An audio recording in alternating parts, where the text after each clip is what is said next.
Now 250,000. Now, but to get 275. High, but to get 275. 3. Now 300,000. Now 3 1/4, 325. High, but to get 3 1/4, but to get 325. Now half. Now, but to get 300. And good morning from Dallas, Texas.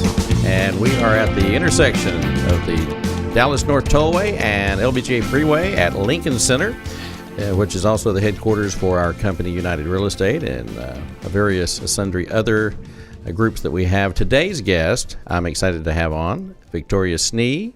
And even though I know things about you, I'm going to ask for the benefit of those that are tuning in. Sure, okay? Absolutely. So why don't you tell me where you grew up?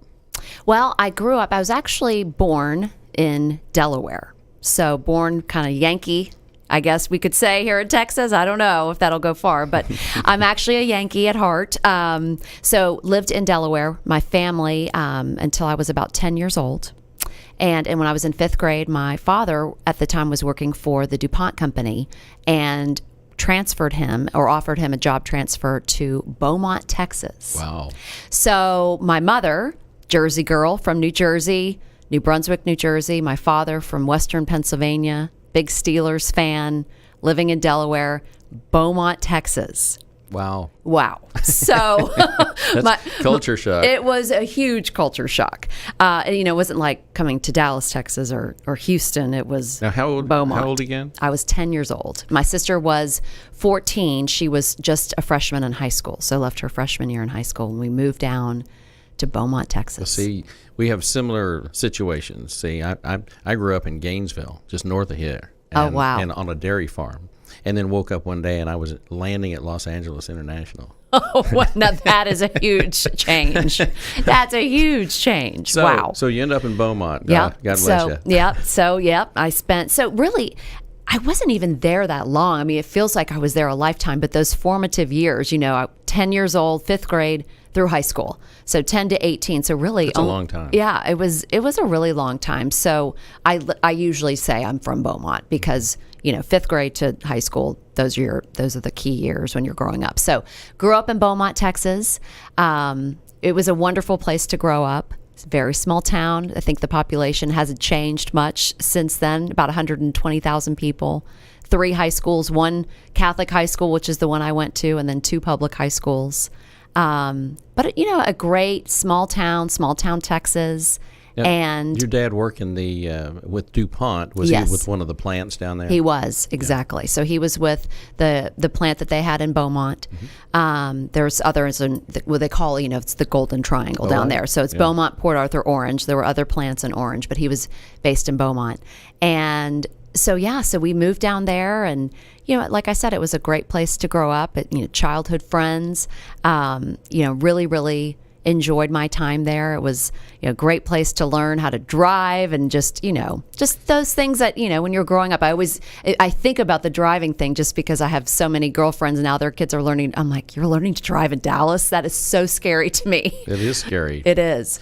So it was a really great place to. So which school did you go to down there? I went to Kelly High School. Kelly High School. Yeah.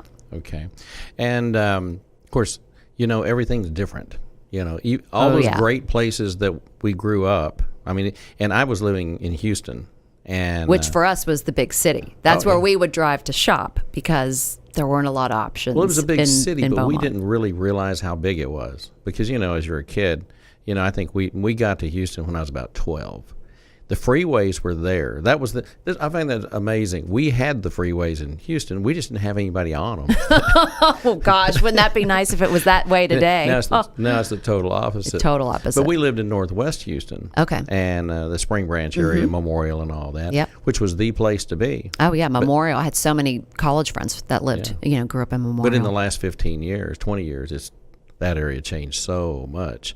At least near the I-10 corridor. It really has. You didn't want to live there anymore. No. But now they're starting to tear the houses down and build little, they're building the little mini Highland Park. Yeah, little mini mansions. And we're gonna get to Highland Park here in a minute.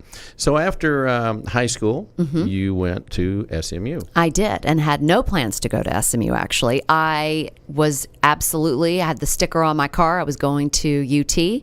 That's where I was going to go. I thought for sure this is it. You missed the exit? Good question. My mom said, okay, so you have a graduating class of 115 people. You've gone to small private schools your whole life, and you want to go to UT with 50,000 other people? I think she was a little bit nervous. So during this time that we were in Beaumont, not because my dad moved us to Beaumont, but my parents did get divorced. My father moved back to Delaware, and my mom, of course, didn't want to uproot us again. By that point, we were in 7th grade and junior in high school, my sister. So we stayed in Beaumont. And my father and he felt the same way about the 50,000 people at UT. And so he had actually had a business trip in Dallas. So he had flown down from Delaware, and he said, why don't you just come up here to Dallas and take a look at this SMU campus and just, see what you think. I feel like you're just so dead set on going to UT. All your friends are going there. Maybe you should just check this out too. And I said, okay, I'm happy to do that. I'm not going to go there, but I'm happy to come up and look at it. Sure. I'll make you happy. Oh, yeah.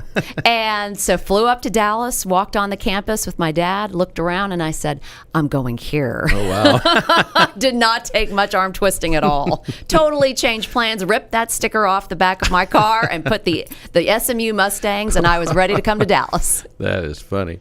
So what was the big differentiator? What made you feel so good about it? That's a great question. It was just a feeling.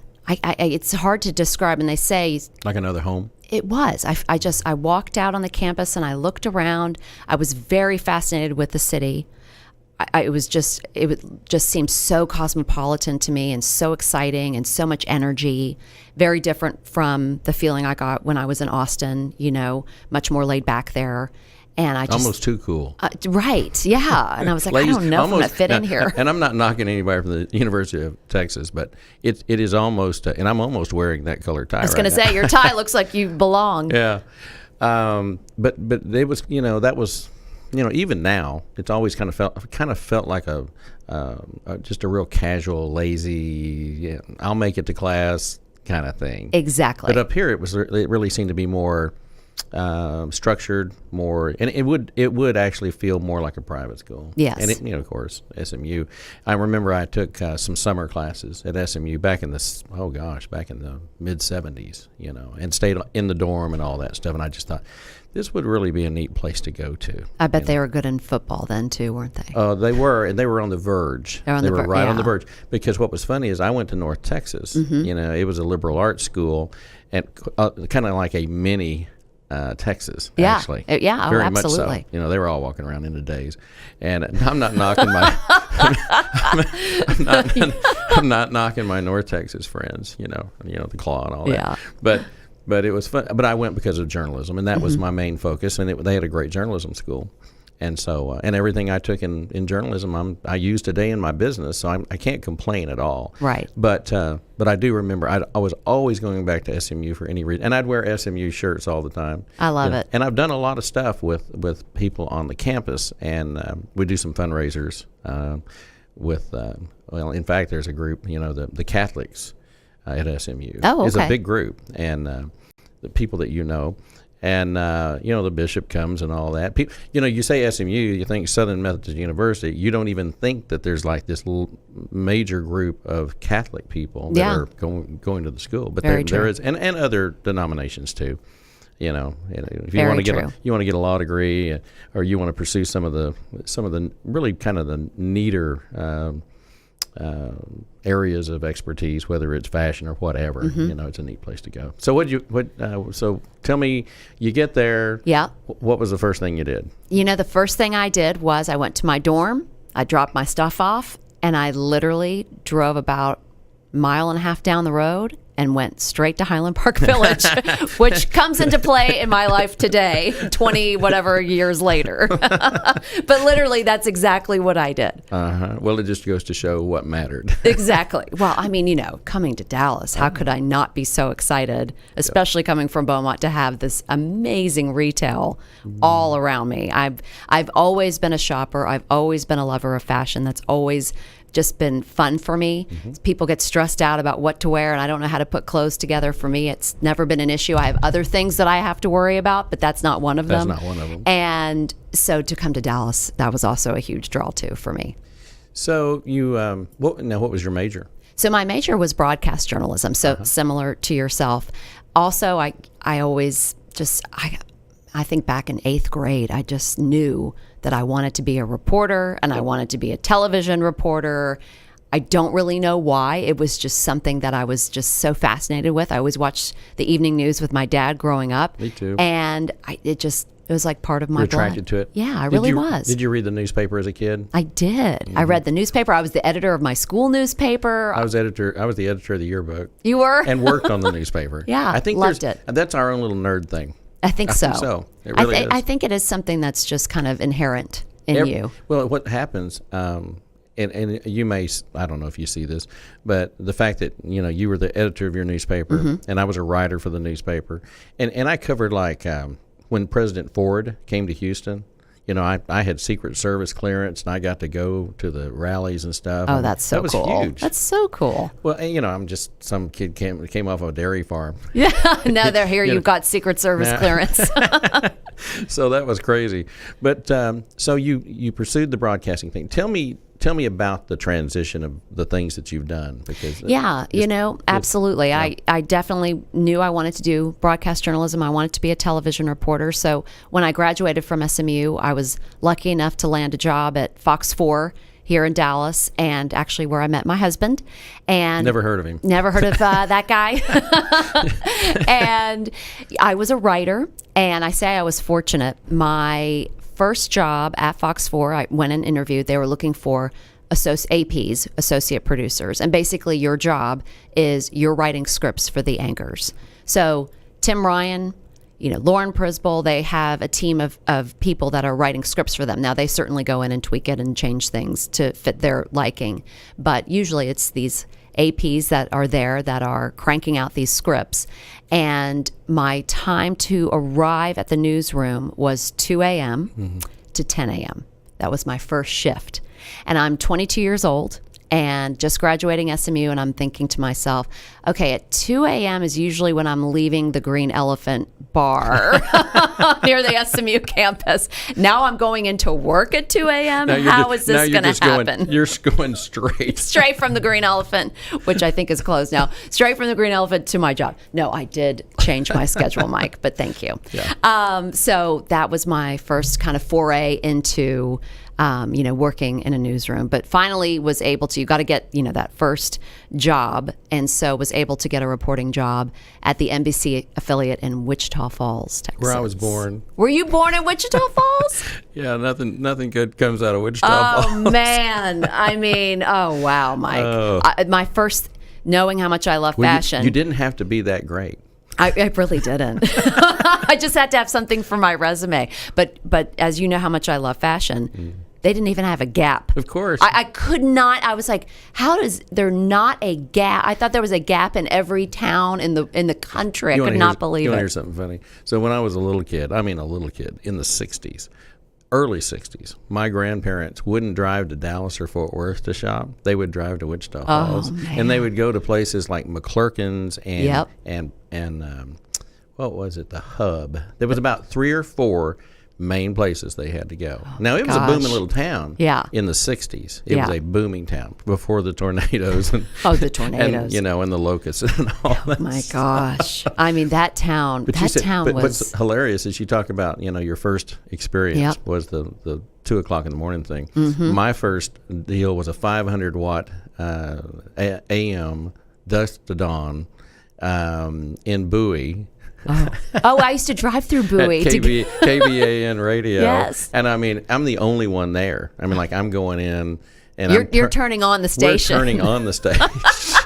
I love that. Oh my gosh. And of course, at that time I was living in living in Denton, and I would drive an hour to get there. I wasn't staying there. You're not going to stay in Bowie. No. So I would drive at 3 o'clock in the morning and run by the police station, do the police blotter, and then go pull the AP. And, pull the wires. Oh yeah, back when we had teletypes and all that stuff. Man, I wouldn't trade for any of that. No way. Because it's just so different now. Oh, I so agree. And I mean, to have those experiences, I mean, Wichita Falls, I was a one-man band. I'm interviewing the mayor of Wichita Falls with a camera on my shoulder, asking the questions, shooting it myself. I mean, I wouldn't trade that for anything. Yeah, it was such a great experience. Reel-to-reels and carts and all that stuff. Oh, yeah.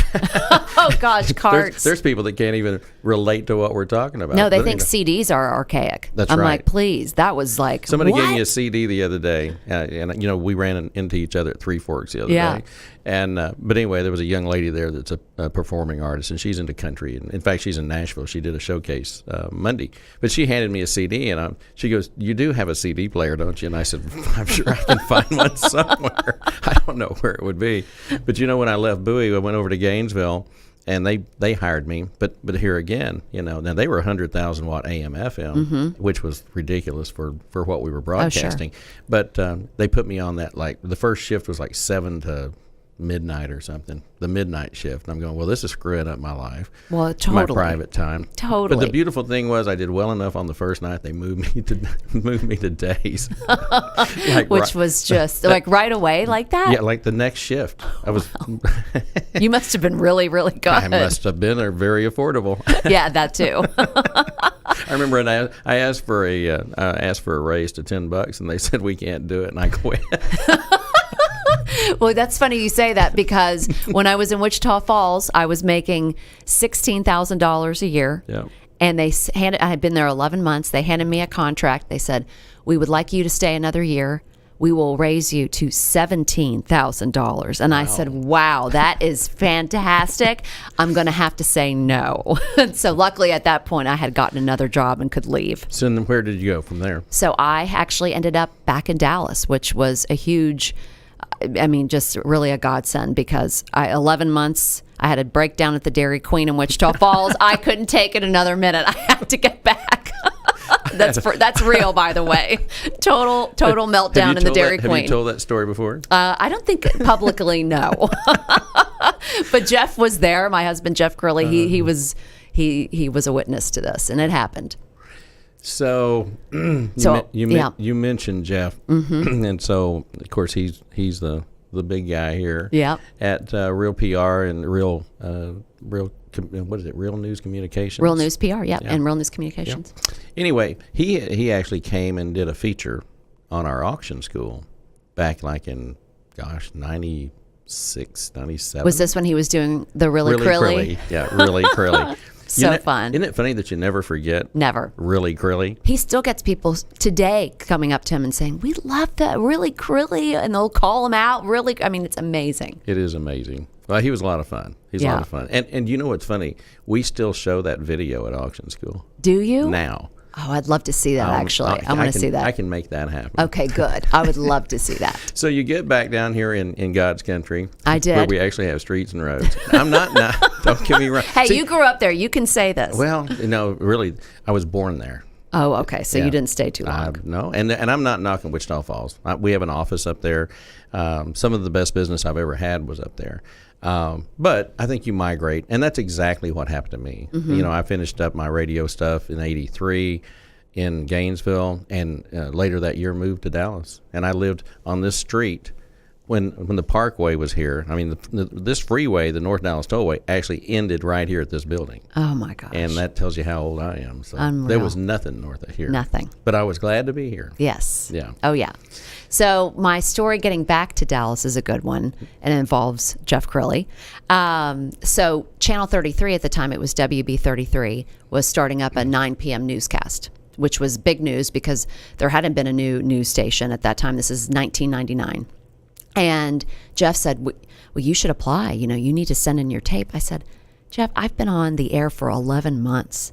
I'm in market. So if you know market size with television, Dallas is, well, at the time, Dallas was probably market 7 or 8. Now it's market 5. New York is number 1. LA is number 2. Chicago's 3. Wichita Falls is 144. And I said, Jeff, how in the world am I going to get from market 144 to market 7? I think I need to do a few more jumps in between. He said, no, I got this. I know exactly what we're going to do. And I said, okay. So somewhere along, and That's just Jeff with his creative ideas. Some are always great, some not so much. This one paid off. He said, I read somewhere that he had some book like 100 ways to get a job or get your foot in the door or something like this.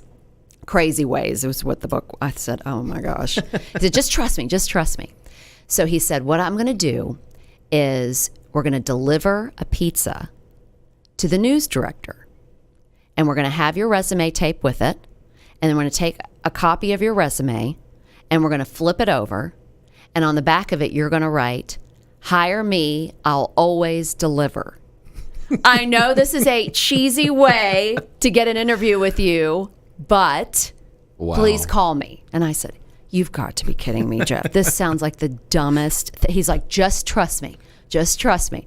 So sure enough, he himself, now remember, he's on Fox 4 at this time. He's showing up at the competition with a pizza. He's like, it looks like it's hard times at Fox 4 that I'm having to moonlight as a pizza delivery man on the side. Brings the pizza around lunchtime to the news director. Can you believe 5 minutes after he dropped it off, I got a phone call. And they said, I've never, ever gotten anything like this before. Most original thing ever. This is pretty creative. Would you like to come in for an interview? And so that's how I ended up getting my foot in the door there, got the interview, and then started working at Channel 33. And I was there. I started off as a kind of very part-time reporter. They're like, we'll give you a day. You're pretty green. We'll give you 1 day a week on the air. But we see something. There could be some talent there. And so I was like, hey, I'll take it. 1 day a week on the air, I'll take it. Just get me back to Dallas. And so that's how I ended up there. And then I was the entertainment, lifestyle, and fashion reporter there for about 10 years. Wow. Yeah. That's amazing.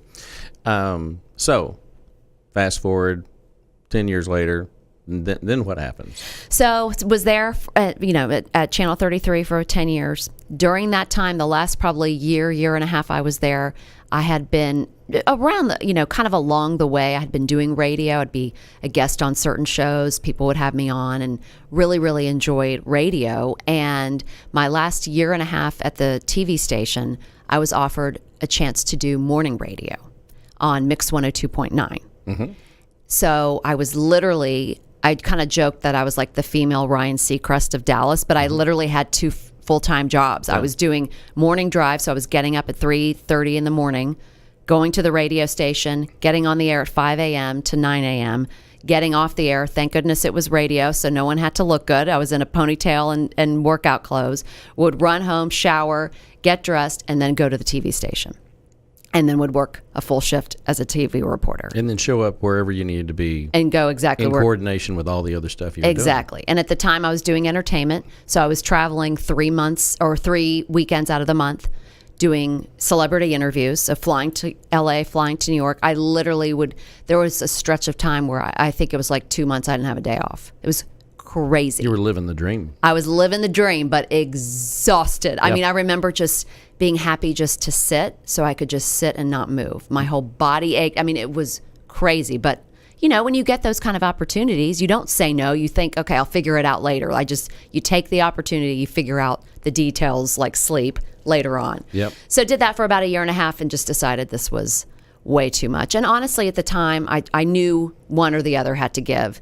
And with radio, it was more lucrative. Honestly, I was making more money doing radio. So I kind of said, you know what, I'm going to transition and just do radio full time. So left Channel 33 and started doing full time, just doing one full time job at Mix 102.9 and was there through 2011. So did that about 5 years. I was doing morning drive radio, which is a blast. So much fun. Sure. Well, you're a stayer. Because a lot, as you well know, in this business, in radio, and it's just people jump and jump and jump and jump. Mm-hmm. First chance they get to go work with somebody else they like a little better, or the money's $1 more, or whatever. Right. Yeah. So I like to stay. I like longevity, and I was having a great time. But then I was pretty much in my mid-30s at that point, and I just said, I looked at the clock and I said, I've worked every single time on this clock. I mean, I have worked so many crazy hours. I've never had, not that there is a, quote unquote 9-to-5 job anymore, but I've never worked normal hours. I mean, it's always crazy nights, weekends, holidays, mornings, whatever, overnights, whatever it was. And so I just, in that time too, Jeff also was like, hey, if you don't have to get up at 3 o'clock in the morning, I'm all for that too. And so I thought I started kind of transitioning out of broadcasting, and I just said, what can I do that I would really be passionate about, which is fashion, always, it always has been. And what are my skills? Well, broadcasting, I mean, that's what I know. And so I actually approached North Park Center, and I said, you know, one thing I've always noticed about The Nasher family. the Nasher family. Yep. One thing I've always noticed, and at the time, you know, I was doing a lot of feature stories, so I was, you know, very in contact with the communications and PR team at North Park. So I worked with them a lot. And I said, one thing I've noticed is you all don't have like a dedicated spokesperson for this center, for all the fashion and all the events and everything that you have going on. So I literally put together an email and a proposal, and I sent it to them. Created a position. I created a position that did not exist. And I said, what's the worst that's going to happen? They say no. Who cares? Especially when you come out of, you know, working in media, how many doors get closed in your face before you get that first job? A ton. So I thought, well, if they don't like the idea, then they don't like the idea. Maybe I'll pitch it to someone else. Well, sure enough, they said, actually, we've discussed this and we think it's a great idea. And yeah, we think it should be you. And so that's how I transitioned out of media and went into PR marketing. When was that? When was North Park built? So North Park, so that was 2011. And I was freelancing. I was their fashion spokesperson. Then their director of PR decided to leave and took another position elsewhere in the hotel business. And they said, "Oh, do you know anyone that might be interested in our director of PR position?" And I said, "Yeah, me. I want it." So I got the interview with the Nasher family and interviewed for that position and got that job and started, you know, as their PR director, and did that for a few years. And then they promoted me to director of marketing and PR. And so I was there for about 5 years. That was a 5-year stint. Another 5 year. That's kind of my magic number. Although this latest change will be a 3-year stint. Yeah, we noticed. But so went from there and then was absolutely loving. I mean, it was a fantastic experience. I mean, you know, one of the top shopping centers in the world. Iconic. Truly. It really is. I mean, with the art and such a fantastic place to work and learn. And people. And great people, family owned. I mean, so much history, really Dallas history. It's unbelievable. So many great stories. But then, you know, my husband and I, Jeff and I, had been living in Plano since 2002. The commute was getting worse and worse, and, you know, it was just getting a little bit harder. And I was noticing up the tollway, there was all of kind of this growth going on in Plano. There was this whole new shopping center that they were talking about called Legacy West, and Toyota was coming. They're moving their North American headquarters from California to Plano, and there was just so much activity. And I thought, wow, it really feels like the growth is moving north, and I'm kind of in the middle of it. Yep. I wonder what's going on up there. So I started kind of investigating what's the situation with Legacy West. Reporter skills, and started, you know, found some connections, and then again, did kind of what I did at North Park. I said, do you all have a director of marketing? If you don't, I think you need one, and I think it should be me. And here's my resume. Here's my pizza. Here's my pizza. And what's, again, the worst that can happen? That's what I always tell people. Who cares if you get a no? It doesn't matter. You keep trying. Yep. And so that, you know, luckily worked out. And, for the first time, I had zero commute. I live 5 minutes from Legacy West. So it was, and honestly, Mike, for me to go from, you know, I joke about it, but I went from a 50-year-plus institution to dirt. There was nothing. Nothing out there. Nothing. No. It was dirt. Yep. It was I watched them unbelievable. from the ground up. Yeah. You know, I lived in Frisco from 92 until 2001, and there was nothing out there. When I moved to Frisco in 92, there was not a restaurant on Preston Road. I was going to say, did Preston even go that far at that point? Well, Preston was really the only way you could get to Frisco. Okay, yeah, because the tollway wasn't there. Mm-hmm. So you either had to go up the Colony, the Farm to Market Road, or you had to go up Preston Road. And but I mean, it was crazy. You know, that was back at a time. People joke about it, but there was one business on 121 from 121 up to Main Street, and that was April's Tub Club. What was April's Tub Club? I'll let your imagination. Wow. Yeah. So many things. Really. That was just out in the middle of nowhere, and that's why April's Tub Club was there. There you go. And but then they built what was it? The Hacienda. Oh, La Hacienda. La Hacienda. That restaurant. That was the first real restaurant. Oh, really? That was built out there. Okay. And then it was right across from the Tub Club. Then the Tub Club went away, and a real estate office was built. But it was fascinating because during the 10 year, right at 10 years that I was there, the whole face changed. I mean, it is remarkable, and phenomenal. It really is. It truly is. And the developer I work for currently, he's now involved in the project that they're doing at 380 in the tollway with the PGA, just south of Prosper, Frisco. I mean, it just keeps going. It's unbelievable what's happening. Well, it's the leadership in Frisco, and I've known the mayors, the last 3 mayors, and maybe 4, I don't know, but fortunately they had the foresight. Yeah, it's all about planning. Oh, for sure. And the way this thing went, from what I understand, because I was actually on the committee that approved the street signs and the lights and stuff back when they were coming up with that development plan. But I had a business up there, and I was always having to go before zoning, and Oh, yeah. you're better off to be involved than to go, oh, no, I don't want anything to do with the government. Right. Because when it gets into zoning cases and stuff like that, you need all the friends you can get. Absolutely. Especially in a place like Frisco. Because the way the order was, as things grow, you would see the people from Plano that were in zoning would end up in Frisco. Really? Oh, yeah. Okay. It's kind of a natural progression because they get bored. They're ready to do something new. Sure. Now, here's a whole new town that they can affect. Yeah. So I'm sure they're out in Prosper and Ponder and all those places. Yeah. Anyway, so you just announced a change. That's what really prompted me to invite you on. Not that I wouldn't have anyway. Yeah. Because we were remotely knowing each other. Of course. Through Jeff. But so I picked up the paper last week. Actually, it was online, and there you are. I know. And I don't remember what the headline was, but it was something like somebody stole you away from. Yeah, I think the word was nabs.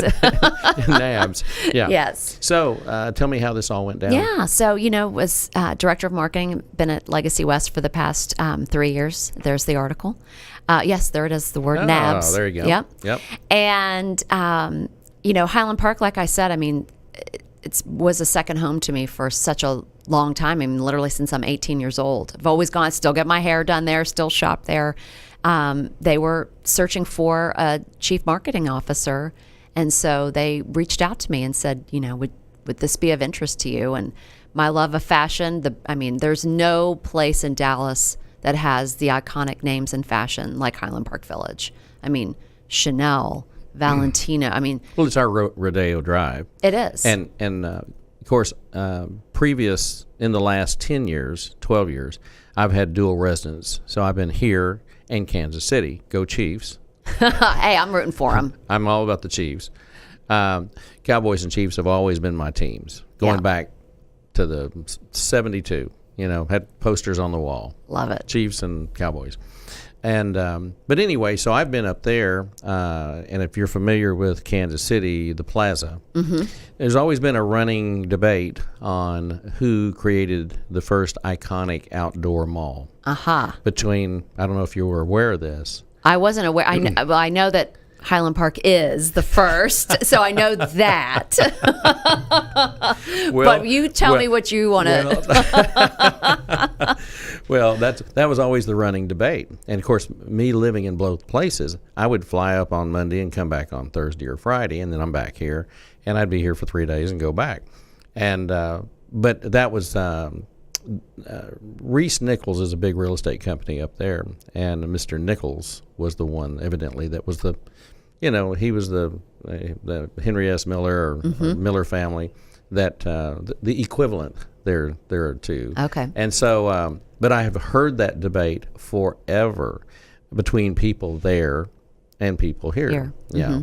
Now, I'll defer to you. Yes, Highland Park was the first. So I'm letting you know. We're talking about who was the first shopping center in the country. So yes, it was. Okay. And I will just say, I'll defer to you. Okay, there you go. Yeah. Yeah. I'm not going to dig myself any bigger hole because I live here now, There all you the go. time. All the time. But it is interesting when you go to the plaza in Kansas City because it has, it's not as quaint as this one, which makes me wonder as well about how it was built out. They have a lot of the brands, but they've kind of expanded out and double storied and all. We really can't do that. I assume we're kind of landlocked with what we're doing. I think so. Yeah. I mean, I think that there's a lot of,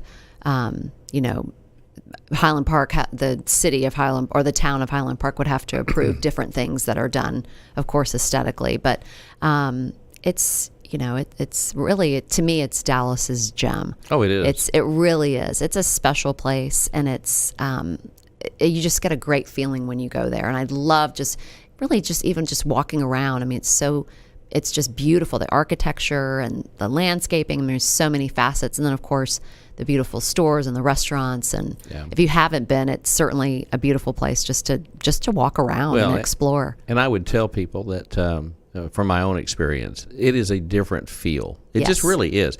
There's no other shopping experience like that. No. Really anywhere. No, there's really not. Now, you can go to Rodeo Drive in Beverly Hills, but still, you're going to walk yourself to death. Yeah, you are, and there's just a warmth. It's hard to explain. I think when you go and you experience it, you'll understand it. But there's more of a warmth to it. It's even different when you go to the Starbucks. Yes. When you go to the Starbucks, it makes you want to come back to that Starbucks. Yeah. And then and not all Starbucks are like that. No, they are not. I used to go to the Cattle Baron's office there years ago, and you felt like you were really going somewhere, and I like to eat down there. Oh, I love all the restaurants. There's so many great ones.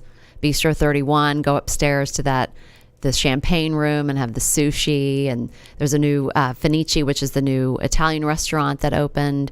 Honor Bar, there's always such great places. Bird Bakery is a great place for like a quick lunch, and sweets, and it's a great place. So I'm excited to be joining their team. I start on the 21st actually, so I'll start on Monday the 21st. So I'm just around the really corner. Thrilled. Yep. I'm real thrilled. So what will your duties be? So I will be heading up their marketing and public relations, so overseeing all of that. So everything from digital media to social media to tourism efforts, events, PR, media, communications, all of those things. And certainly the fun part for me always is the tenant interaction. I love working with the stores and the store managers. And it's fun because many of the store managers are, they kind of flip-flop between North Park and Highland Park Village. So a lot of them I worked with at North Park, and now they're at Highland Park Village. So I always love that interaction with the tenants, which is really, really fun.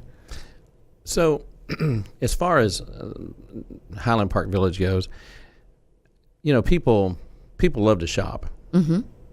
Do you think that the majority of the people that go to Highland Park Village, there's a lot of locals naturally? Sure. I mean, they migrate.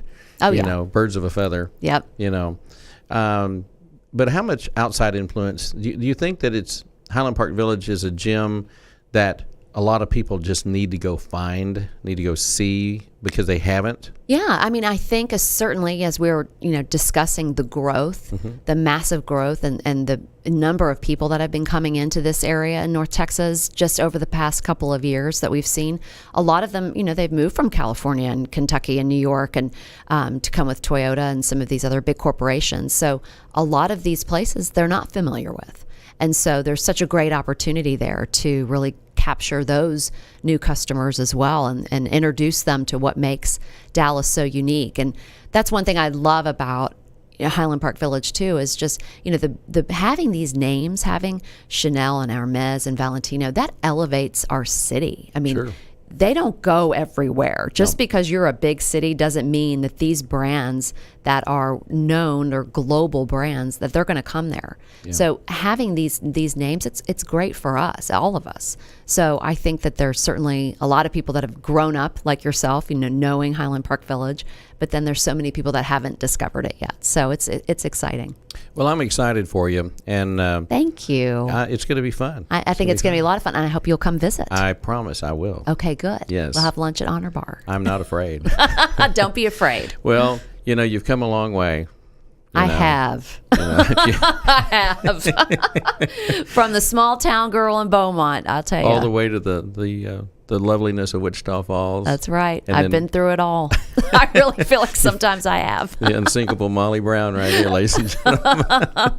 Well, thank you for having me on. I'm very pleased this has to been have you on. great. Victoria Snee, we wish you the very best. Thank you so much for being on the show. Thank you. And I can't wait to come down and see you. And I'll definitely take you up on lunch and tell all the folks at Highland Park Village we look forward to seeing them. And we highly encourage anyone within the sound of my voice, even if you don't live here, because we have people literally in South Africa that'll see this and end up over here. Fantastic. So I would say that make it a destination for you, just like Beverly Hills or anywhere in New York City.